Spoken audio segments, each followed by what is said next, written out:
juice in my veins, I've been driving this train. Years in this lane, there's no Hi, stopping I'm this Christy. flame, I'm an 'cause under I came 84 to the kilo game and powerlifter I competing changed at it to Night of play. How I Champions. rearranged it to my own domain. Yeah, I got what it takes. Made lots Okay, of I don't mistakes. need to Take hold the this shots, anymore. skipping breaks, Okay. feeling lost, feeling great, popping off, singing straight, never stopped, never changed. All the squad here to play, and I've got something to say. Yeah, I work hard each and every day.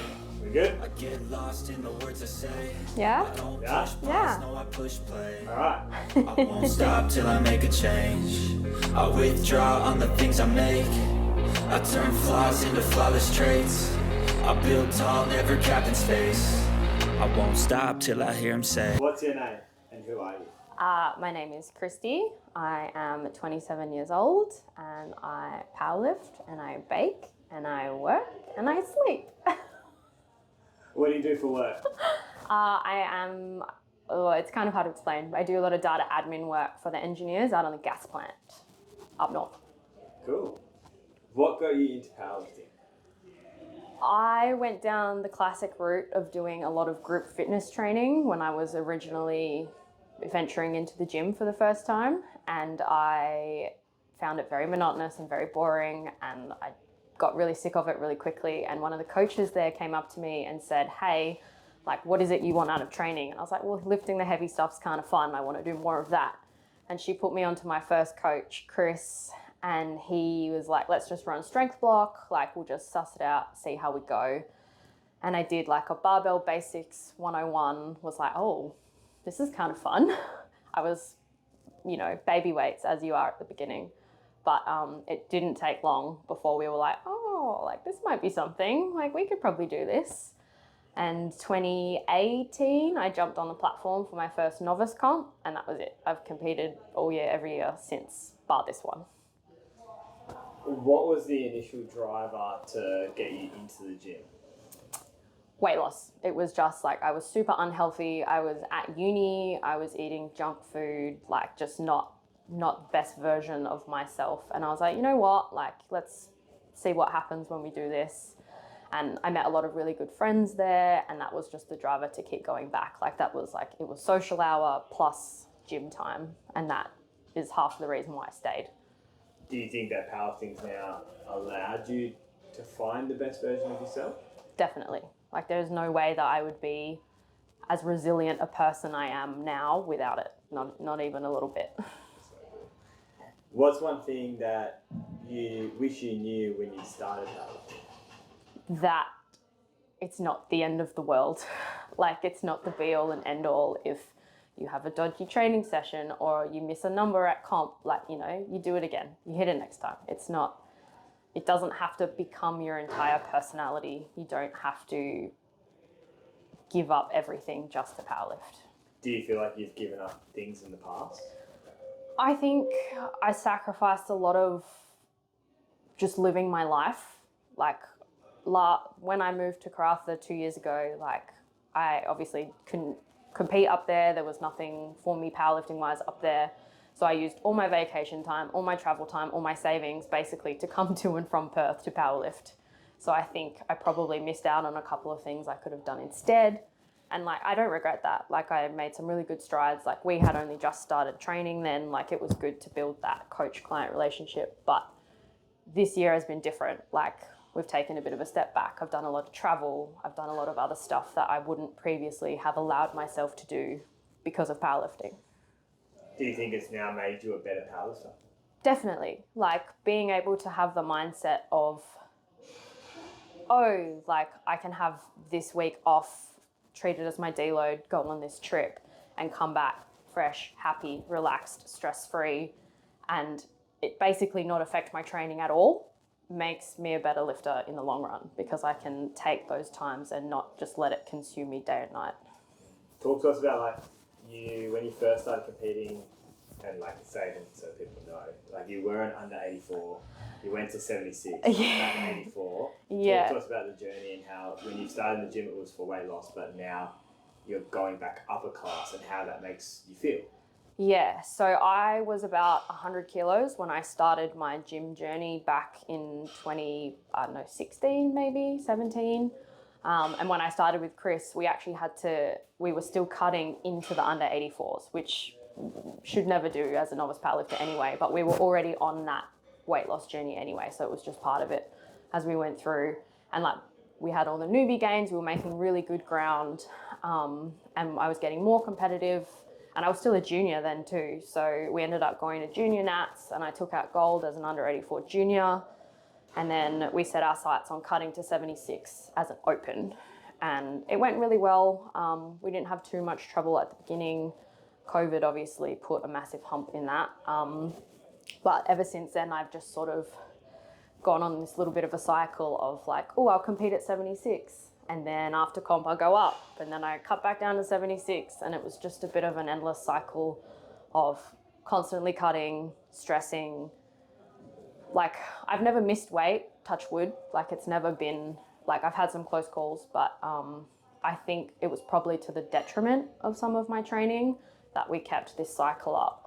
So when this opportunity came up, there was like whispers of, hey, like maybe there could be a slot at 84, like would you, you know, and I was like, well, I mean, I've just come back from 3 months of holiday, like, well, at the time it was meant to be 3 months, but I was going to Japan, and I was like, I don't want to have to cut after that. I could do 84. Basically went on 3 months of holiday, came back, don't have to cut, don't have to worry. We did week 1 of block 1 for Night of Champions, and it was the heaviest start to a block ever, like regardless of peak, regardless of anything, which speaks to what happens when you stop cutting weight. Would that be some advice you'd give your former self? Oh, definitely. I think I was super fixated on like, to be competitive, I must be in this class, or like, I'm yay tall, I must be in this class, or like just general aesthetic wise, I would prefer to be in this weight class. I think at the end of the day, like wherever I am the strongest is where I want to sit. Do you think that's helped the way you can look at yourself now rather than having that weight loss goal? Do you think you actually feel better about yourself going, I'm just the strongest version of myself and I'm really proud about that? Yeah, I think I still have a little way to go there, but we've definitely come miles from being this young girl who was so fixated on like, must be skinny, must be tone, the famous word, to now just being like, I want to squat 200. How do I do that? Like, to do that, I need to stop cutting weight. Like, I need to just let my body be strong. So, who is your greatest role model and why? It's a hard question because I honestly don't think I have one. Like, there are so many people around me that, you know, for different times of my life, I've looked to for different reasons. Like, even just in the gym specifically, like the people around the gym, the strong girls that we have here, they set goals, they do it. Like Chloe is a perfect example. She came to me and she said, I want to go to bench worlds. How do we make it happen? Zoo, I want to go to worlds. How do we make it happen? And they literally just like put their head down, they do the work, and they both did it. And it's just like, I don't know, it just makes me so happy. And I think it's not even that I want, like, obviously I want that for myself, but it's less about me looking for role models to be like following exactly in their path, but it's just all of these values and the attitude that they have that I'm like, this is how I want to live my life. And I think the gym, I miss the gym a lot because I think being in here is what makes powerlifting in Perth so special. The community here isn't, it's not like anywhere else. Do you have times where like you feel still connected to the community even though you are so far away? Definitely. Like the girls message me, like they keep up, like Zoo came up to me yesterday and she's like, it like makes me so happy when you post your training because we get to see it and like we get to see you, and like just like social media is great for that because you can connect obviously all over the world. But I try to come back as often as possible, and like I'm welcomed with open arms every single time. Like it doesn't matter how long it's been since I've been, like just about like there are obviously new faces, but everyone that I know is like, oh my God, like, and everyone's always so excited and makes me so happy, and it's harder to leave every time. But it just is what it is, and it makes it more special when I get to be here. Everyone's like move in already. And Yeah, pretty much. People are like, we could get you a job, we could do this, you can come back, and I'm like, yeah. what's your most memorable moment in powerlifting so far? I think getting the invite to Night of Champions 1. I think that was a turning point for Perth powerlifting as a whole. And I think that night itself, it was so special. Like, to be out the back with just like the 20 people, like the 10 of us girls that were out there, like the vibes were immaculate. And I think that, as just even for powerlifting as a whole, not even just for me, I think that was a massive highlight for us last year. And like this year's going to top it. Like this year's going to be unreal. But I think that for me personally was a massive highlight. How does it feel being one of 3 people to get a re-invite? It feels really good. I know it's a hard one because I know we had spoken about potentially not competing at all this year, like back injury at the start of the year. Like I wanted to sort of step out of my comfort zone a little bit and maybe not train the whole year specifically. I didn't think it was on the cards at all. It wasn't something I had really thought about until, I don't know, before I went away maybe. It feels really good. I know a lot of people have moved on from Night of Champions, like they went off to Worlds, they did all these other things, and it's a bit of a catch-22 because obviously like those are my goals. Like I want to go international, I want to do all of those things, but even just to be able to have the time off that I've had and still be at the level where I'm chosen for something like this speaks volumes to me as a person and what the background work that I put in to keep my strength at the level that it was after 3 months of travel and 3 months of back injury. 100%. What are your goals for the next few years? Keep my back healthy is goal number 1. I would like to pick a weight class and stick there. I think whether I find a home in the 84s or whether that means I'm not 100% sure. But I think finding a long-term weight class and just being able to figure out how to stay there and not have to do the cut, not have to do pretty much anything. I would just like to stay. International is always on the cards. It's always been a goal pretty much since I started powerlifting. Like to do a regionals would be something pretty special. But basically just to stay as in love with the sport as I am now, to not burn out, to not get sick of it in any way, like just to keep training. Do you think having the time off that you did with the injury and obviously the holiday has brought a refreshed mindset to this prep compared to other ones? Yeah, I think I came back into it with pretty low expectations at the beginning.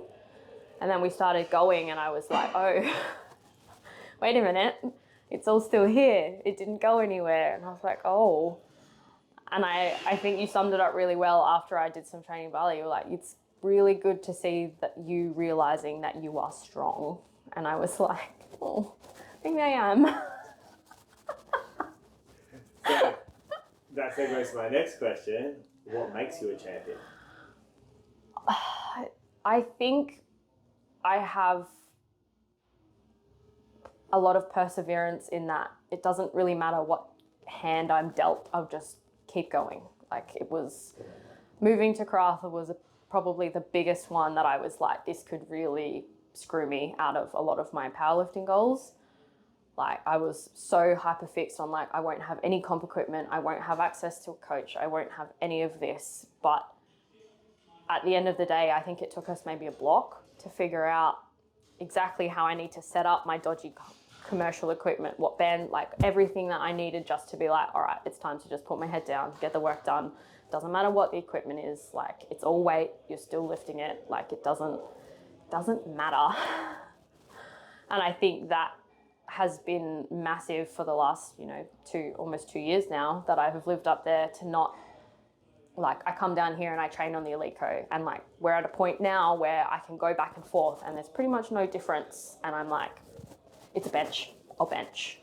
Like it's been pretty good. And I think the rehab with the back injury and like that's sucked a lot, and now I still have trust issues with my back, which is fine, but all it takes is a couple tweaks from you, or a couple, like, you know, I'll have a quick call with Chris and it's fine. Everything's fine. Just keep going. Lift the thing. All right, so you're going up a weight class to face Alexis. So talk about that for us, and talk about how it feels to be back into a head-to-head, like a head-to-head battle again. And I think like the cool thing about this battle is that, like in terms of female powerlifting WA, like you and Alexis are two of the originals, like both like 7 years in the game. You both won like the same number of state championships in two different federations. It's like discuss. That's very cool that we're so evenly matched in our history. I didn't actually know that until Chris had posted it. I thought that was a really cool little like fun fact to have. But I think in saying that, we have still had such insanely different backgrounds and we've ended up at the same point. And I think it's a nice one where like one's not coming up or coming down to meet each other. We're actually both going up. So it's essentially a level playing field. And I think it's going to be really close. And I think it's going to be a lot of fun because we're so differently spec'd with our lifting. So for us to be able to almost come out the same at a subtotal with a 30 kilo gap between bench press, like it's going to be a very interesting battle to watch. And it's going to come down to the last pull, which is always the most exciting part about any battle ever. What's your mindset going into the battle? Smack a third squat and just have fun. Like I've had a couple of close battles in the past. I've lost twice on body weight to Casey back in the day, which was devastating. So I think it's just going to be leave nothing behind and just lock everything in where it needs to be. Don't push it further, but make her push further than she needs to push. Sick. Done. Killed it.